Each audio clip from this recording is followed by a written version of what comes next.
Diamond Harbour medical কলেজে চিকিৎসাধীন নাবালিকাকে শ্লীলতাহানির ঘটনায় গ্রেফতারির সংখ্যা আরও বাড়ল। আরও এক অভিযুক্তকে গ্রেফতার করল পুলিশ। গত শনিবার ওই হাসপাতালের আইসিইউতে ভর্তি নাবালিকাকে শ্লীলতাহানি করার অভিযোগ ওঠে। ডায়মন্ড হারবার থানায় লিখিত অভিযোগ দায়ের হয় অভিযুক্ত হাসপাতালেরই এক সাফাই কর্মীর বিরুদ্ধে। গৌতম মণ্ডল আমাদের প্রতিনিধি রয়েছেন টেলিফোন লাইনে। গৌতমের আগে এক সাফাই কর্মী গ্রেফতার হয়েছিলেন, আরও একজন গ্রেফতার হলেন। হ্যাঁ দেখো সুমিতা, এই গত মঙ্গলবার এটি অভিযোগ দায়ের হয়েছিল ডায়মন্ড হারবার থানায় এনএসডিপির পক্ষ থেকে এবং ওই নির্যাতিতার পরিবারের পক্ষ থেকে। সেই ঘটনার প্রেক্ষিতে প্রথমেই একজন বিনোদ পণ্ডিত নামে এক সাফাই কর্মী গ্রেপ্তার হয়েছিল এবং গতকাল সন্ধ্যে নাগাদ বিজু দাস নামে আরো একজনকে গ্রেপ্তার করা হলো। এই যে নির্যাতিতা কিশোরী চিকিৎসাধীন ছিল, নির্যাতিতা কিশোরী আইসিইউতে চিকিৎসাধীন ছিল, তার যেটা অভিযোগ ছিল দুজন তার সাথে শ্লীলতাহানি করেছে এরকম একটা অভিযোগ ছিল এবং সেটা সেইভাবে অভিযোগ দায়ের হয়েছিল। ইতিমধ্যে এই ঘটনার তদন্ত নেমেছে পুলিশ এবং এই যে সিসিটিভি ফুটেজ হাসপাতাল কর্তৃপক্ষের কাছে চাওয়া হয়েছে এবং সেই ফুটেজ খতিয়ে দেখা হচ্ছে। সমস্ত দিক খতিয়ে দেখে এই ঘটনার যে যারা যারা জড়িত আছে তাদেরকে চিহ্নিত করার কাজ চলছে। ইতিমধ্যে দুজন গ্রেপ্তার হয়েছে। এর পাশাপাশি ওই দিন আইসিইউতে আর কারা কারা ডিউটিতে ছিল সেগুলো তাদেরও জিজ্ঞাসাবাদ করা হচ্ছে। পাশাপাশি হাসপাতাল কর্তৃপক্ষ তারা আলাদা করে একটা তদন্ত কমিটি তৈরি করেছে, ইন্টারনাল এনকোয়ারি কমিটি তৈরি করেছে। এই যে কর্মী যাদের বিরুদ্ধে এখনো পর্যন্ত অভিযোগ এসেছে, বিজু দাস এবং বিনোদ পণ্ডিত, এদের প্রিভিয়াস কোনো অভিযোগ এদের বিরুদ্ধে আছে কিনা এই সমস্ত দিক খতিয়ে দেখা হচ্ছে। P4 insulated water tanks, kitchen and bath fittings, বিশুদ্ধ জল, সুস্থ জীবন, P4 আজীবন। বলা যেতেই পারে যে এই যে ঘটনা আইসিইউর মধ্যে একজন কিশোরী তার বিরুদ্ধে এই যে শ্লীলতাহানি তার অভিযোগ যেটা তার শ্লীলতাহানি করা হয়েছে, সমস্ত দিক খতিয়ে দেখছে থানা, পুলিশ এবং হাসপাতাল কর্তৃপক্ষ। সুমিতা, ডায়মন্ড হারবার মেডিকেল কলেজে নাবালিকা শ্লীলতাহানির ঘটনায় এক সাফাই কর্মী আগেই গ্রেফতার হয়েছিলেন, তারপর এবার আরেক সাফাই কর্মীকে গ্রেফতার করল পুলিশ। মহারাষ্ট্রের পুনেতে ধর্ষণ কাণ্ডে অবশেষে গ্রেফতার। ঘটনার 3 দিনের মাথায় শিরুর তেহসিল এলাকা থেকে মূল অভিযুক্ত দত্তাত্রেয় রামদাস গাড়ে গ্রেফতার। আখের খেতে লুকিয়ে থাকা অবস্থায় দত্তাত্রেয়কে গ্রেফতার করেছে পুনে পুলিশ। সোমবার পুনে স্বর্গেট ডিপোতে দাঁড়িয়ে থাকা এক তরুণীকে বাসে তুলে ধর্ষণের অভিযোগ ওঠে দত্তাত্রেয়র বিরুদ্ধে। ধর্ষণের অভিযোগের তদন্তে নেমে 13 জনের তদন্তকারী দল গঠন করে পুনে পুলিশ। নিরাপত্তায় গাফিলতির অভিযোগে সাসপেন্ড করা হয় পুনের বাস ডিপোর ম্যানেজার সহ 23 জন নিরাপত্তা কর্মীকে। অভিযুক্ত দত্তাত্রেয়র খোঁজে তার গ্রামে হানা দিয়েও নাগাল পাননি তদন্তকারীরা।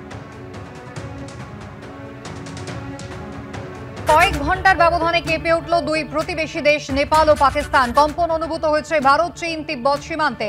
রাত 2:51 নাগাদ নেপালে ভূমিকম্প অনুভূত হয় রিক্টার স্কেলে, যার মাত্রা ছিল 6.1। ভূমিকম্পের উৎসস্থল সিন্ধুপালচক। ভোর 5:14 নাগাদ কেঁপে ওঠে পাকিস্তান। রিক্টার স্কেলে কম্পনের মাত্রা ছিল 4.1। কয়েক ঘন্টার ব্যবধানে দুই প্রতিবেশী দেশ কেঁপে উঠেছে নেপাল এবং পাকিস্তান। কম্পন অনুভূত হয়েছে ভারত, চীন এবং তিব্বত সীমান্তেও। রাত 2:51 নাগাদ নেপালে ভূমিকম্প অনুভূত হয় রিক্টার স্কেলে, কম্পনের মাত্রা ছিল 6.1। ভূমিকম্পের উৎসস্থল সিন্ধুপালচক। ভোর 5:14 নাগাদ কেঁপে ওঠে পাকিস্তান। রিক্টার স্কেলে কম্পনের মাত্রা ছিল 4.5। ব্রতদীপ ভট্টাচার্য আমাদের প্রতিনিধি রয়েছেন আমাদের সঙ্গে টেলিফোন লাইনে। ব্রতদীপ, নেপাল এবং পাকিস্তান ভূমিকম্পে কেঁপে উঠেছে এই দুদেশের মাটি। এবারে দেখো, গতকাল গভীর রাতে 2টোর কিছু পরে কিন্তু নেপালে প্রথম ভূমিকম্পটি হয় এবং তারপরে আজকে সকাল ভোর 5:14 নাগাদ পাকিস্তানের এই ভূমিকম্পটি হয়। যদিও এই দুটি ভূমিকম্পই কলকাতা থেকে অনেকটা দূরে, তবে পশ্চিমবঙ্গের উত্তরবঙ্গের দিকে অনেক জায়গাতেই কিন্তু এই ভূমিকম্পের মৃদু প্রভাব পড়েছে। তবে জানিয়ে রাখি, উত্তরবঙ্গ, সিকিম এই সমস্ত জায়গায় কিন্তু এই ভূমিকম্পের মৃদু প্রভাব পড়েছে। নেপালে যে ভূমিকম্পটি হয়েছে তার ম্যাগনিটিউড ছিল 5.5, যেটা অর্থাৎ যেটা এপিসেন্টার, সেখানে কিন্তু ছোটখাটো ক্ষয়ক্ষতি হওয়ার একটা আশঙ্কা রয়েছে। কিন্তু অন্যান্য জায়গাগুলো অর্থাৎ যে এপিসেন্টার থেকে কিছুটা দূরে যে সমস্ত জায়গাগুলো সেগুলো কিন্তু মৃদু কম্পন অনুভব করা যাবে। সেই অনুযায়ী উত্তরবঙ্গের বেশ কিছু জায়গায় কিন্তু সেই মৃদু কম্পন অনুভূত হয়েছে। যদিও পাকিস্তানের যে ভূমিকম্প তার প্রভাব কিন্তু এই রাজ্যে কোনোভাবেই পড়েনি, সেটা ম্যাগনিটিউড আরো কম ছিল।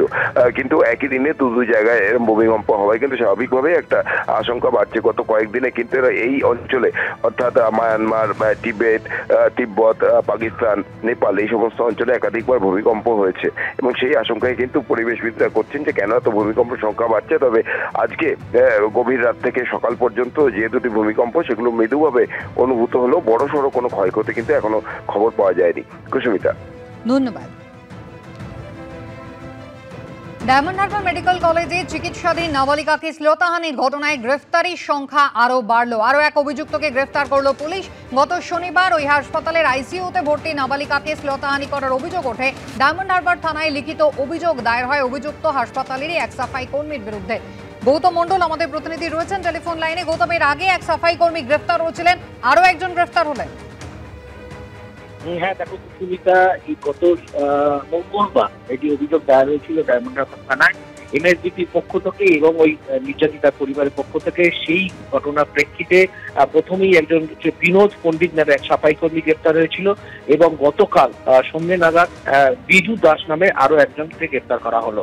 এই যে নির্যাতিতা কিশোরী চিকিৎসাধীন ছিল, নির্যাতিতা কিশোরী আইসিইউতে চিকিৎসাধীন ছিল, তার যেটা অভিযোগ ছিল দুজন তার সাথে শ্লীলতাহানি করেছে এরকম একটা অভিযোগ ছিল এবং সেটা সেইভাবে অভিযোগ দায়ের হয়েছিল। ইতিমধ্যে এই ঘটনার তদন্ত নেমেছে পুলিশ এবং এই যে সিসিটিভি ফুটেজ হাসপাতাল কর্তৃপক্ষের কাছে চাওয়া হয়েছে এবং সেই ফুটেজ খতিয়ে দেখা হচ্ছে। সমস্ত দিক খতিয়ে দেখে এই ঘটনার যে যারা যারা জড়িত আছে তাদেরকে চিহ্নিত করার কাজ চলছে। ইতিমধ্যে দুজন গ্রেপ্তার হয়েছে। এর পাশাপাশি ওই দিন আইসিইউতে আর কারা কারা ডিউটিতে ছিল সেগুলো তাদেরও জিজ্ঞাসাবাদ করা হচ্ছে। পাশাপাশি হাসপাতাল কর্তৃপক্ষ তারা আলাদা করে একটা তদন্ত কমিটি তৈরি করেছে, ইন্টারনাল এনকোয়ারি কমিটি তৈরি করেছে।